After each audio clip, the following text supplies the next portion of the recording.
এই যে মাংসটুকু দেখতে পাচ্ছেন, এতটুকু মাংস দিয়ে এখন যদি তরকারি রান্না করি তাহলে এর সাথে আরও 1-2 পদের অন্য তরকারি রান্না করতে হবে। আবার যদি শুধু এই মাংসের তরকারিটুকুই রান্না করি তাহলে অনেকে আপনারাই বলবেন যে আপু এইটুকু তরকারি দিয়ে কি আপনাদের 3 জনের হবে? চেপে চেপে আমার এক হাতের 1 মুঠো পরিমাণ মাংস রয়েছে, তো এটুকু দিয়ে এখন তরকারি রান্না করতে যাব এটা ভেবেই কিন্তু আমি মাঝে মধ্যে অল্প একটু মাংস থাকলে বিরিয়ানি বসিয়ে দেই। মাসে আমি কয়েকবার বিরিয়ানি রান্না করি বলে আপনারা আবার ভাববেন না যে আমি মনে হয় বেশি ভাব দেখাই, এই কারণে এতবার বিরিয়ানি রান্না করি। আসলে আমি কিন্তু অল্প মাংস থাকলে কিপটামি করার জন্যই বেশিরভাগ সময় বিরিয়ানি রান্না করি বাসায়। একজন গৃহিণী হিসেবে মাঝে মধ্যে এরকম কিপটামি করলে কিন্তু মন্দ হয় না।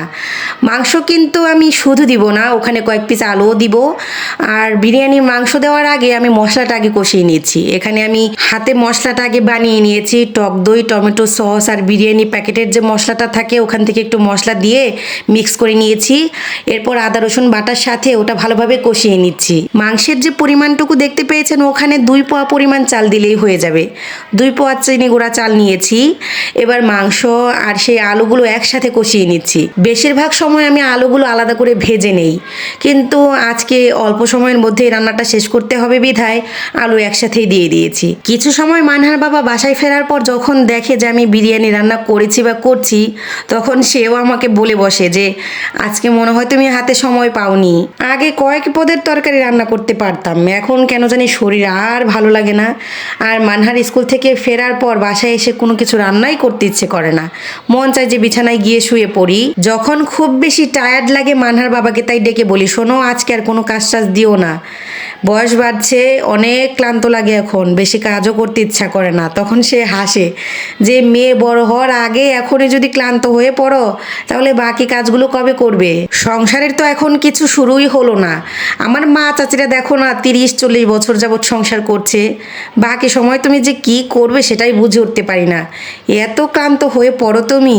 আমি তখন হেসে দিয়ে বলি, ওটাকে ক্লান্ত বলে না রে, ওটা আসলে অলসতা।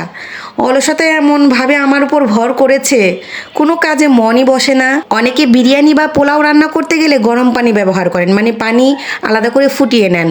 বিশ্বাস করেন আমি এখন পর্যন্ত বিরিয়ানি বা পোলাও রান্না করতে গেলে কখনো পানি আলাদা করে গরম করে নিইনি, এভাবেই দিয়ে দেই। মাশাল্লাহ পোলাও এবং বিরিয়ানি দুটোই খুব সুন্দরভাবে হয়ে যায়। আজকেও আমার একদম সাদামাটা একদম সাধারণভাবে আলু এবং অল্প কয়েক পিস ব্রয়লার মুরগির মাংস দিয়ে বিরিয়ানি রান্না করা কমপ্লিট হয়ে গিয়েছে।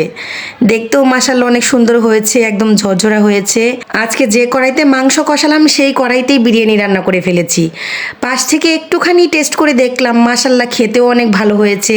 আলহামদুলিল্লাহ কিপটামি করে হলেও ছোট পরিসরে এরকম মজাদার খাবার রান্না করে ফেলেছি। কিপটা স্বামীর বউ বলে কথা, একটুখানি মাঝে মধ্যে এরকম কিপটামি না করলে কি চলে?